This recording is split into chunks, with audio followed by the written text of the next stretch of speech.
Aujourd'hui l'économie podcast pourquoi la guerre commerciale est un cauchemar pour les patrons américains par Dominique Bayard audio-vidéo. Chaque fois que les États-Unis ont été impliqués dans une guerre commerciale, cela a débouché sur un retournement de l'économie américaine, rappelle le patron de Starbucks, Howard Schultz.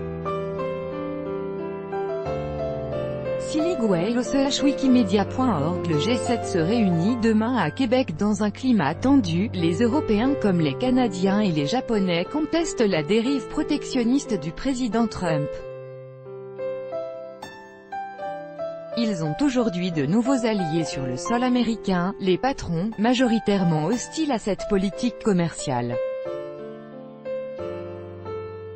Les patrons américains ont adoré la baisse massive des impôts. Même si bien peu l'ont transformé en investissement et en recrutement comme l'avait promis Donald Trump. En revanche, les barrières douanières que le président veut ériger à toutes les frontières des États-Unis provoquent une réaction de rejet parmi la plupart d'entre eux,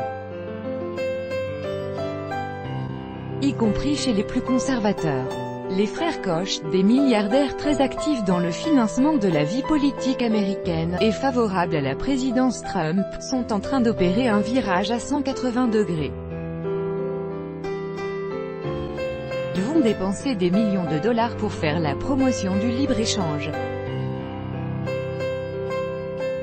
Par l'intermédiaire de leur groupe d'influence, ils demandent au président d'effacer toutes les hausses de taxes décidées ces derniers mois sur les produits importés. Ils veulent aussi une vraie renégociation de l'ALENA et ils souhaitent que les États-Unis rejoignent le traité transpacifique que Donald Trump a décidé de quitter.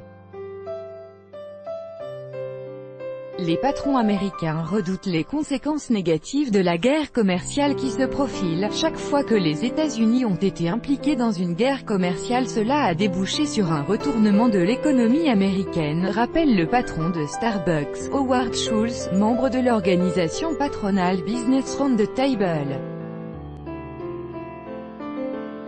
Un avis partagé par la plupart des autres membres de cette association qui représente 6 millions d'emplois. 95% des patrons estiment que les nouvelles barrières douanières mettent en danger les exportations américaines. Leur morale, toujours portée par les excellentes performances de l'économie américaine, est en train de flancher.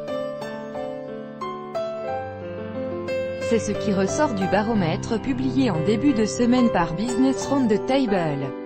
Cet indice trimestriel reste orienté au beau fixe, mais pour la première fois depuis 2 ans, il recule fortement de 7 points. Les entrepreneurs sondés disent qu'ils préfèrent reporter des investissements et des embauches à cause des mesures protectionnistes, car ils s'attendent à une chute des ventes.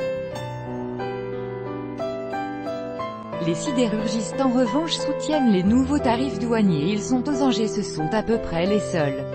Les producteurs d'aluminium sont plus réservés, surtout quand ils ont des usines au Canada comme Alcoa.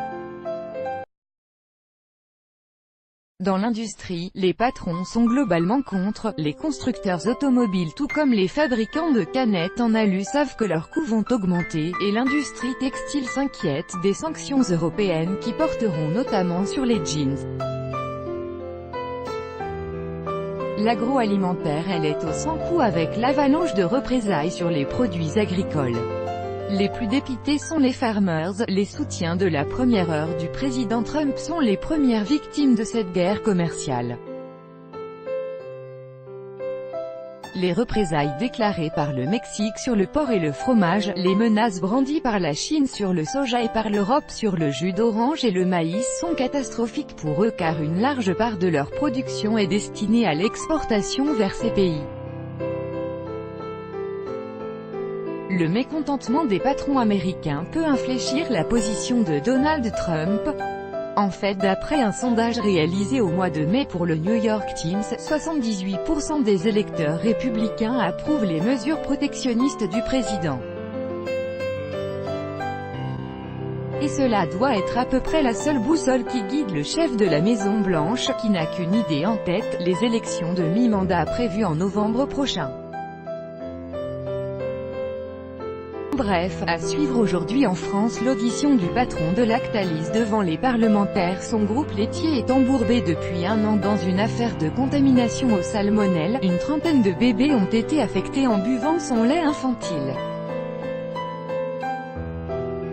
Emmanuel Beignet va devoir enfin s'expliquer sur ce qui s'est passé dans son usine et surtout sur la déplorable gestion de l'affaire. Ses avocats ont même tenté de faire capoter cette commission d'enquête parlementaire.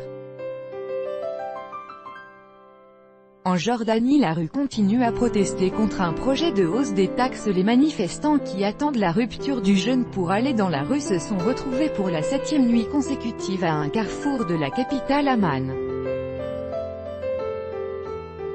La démission du Premier ministre n'a pas suffi à les calmer. Ils veulent l'abandon pur et simple de la réforme fiscale fortement recommandée par le FMI en échange d'un programme de soutien. Sur le même sujet, Canada et France, sommet du G7 à Ottawa, Trudeau et Macron, front commun pour le multilatéralisme. En savoir plus. Canada, États-Unis, sommet du G7, Justin Trudeau sera-t-il le leader des anti-Trump? En savoir plus. Canada et France, sommet du G7 à Ottawa, Trudeau et Macron, front commun pour le multilatéralisme. En savoir plus. G7 Canada, G7 Québec sur le qui-vive avant les manifestations d'opposants annoncées. En savoir plus. G7 finance taxe commerciale. Au G7 finance, les États-Unis sous le feu des critiques. En savoir plus. Archive 1, 2, 3. Suivant, dernier, Nasser Al-Khelaifi, multicarte du Qatar, président du PSG, patron de Bain Media, ambassadeur bis du Qatar. Nasser Al-Khelaifi, dirigeant aux multiples casquettes, est devenu une icône du sport. Pourquoi le boycott marocain déconcerte les autorités au Maroc? Les salariés de Danone ont manifesté cette nuit devant le Parlement. Ils demandent instamment au gouvernement d'agir pour mettre fin au boycott. Le déclin de l'empire Bolloré a-t-il commencé? Le reportage télévisé consacré à Vincent Bolloré diffusé il y a 2 ans dans Complément d'enquête sur Angela Merkel avance en freinant sur la réforme de la zone euro. Dans un entretien donné hier au Frankfurter Allgemeine Zeitung, Angela Merkel détaille sa vision des réformes de la zone. Trop de tourisme va-t-il tuer le tourisme?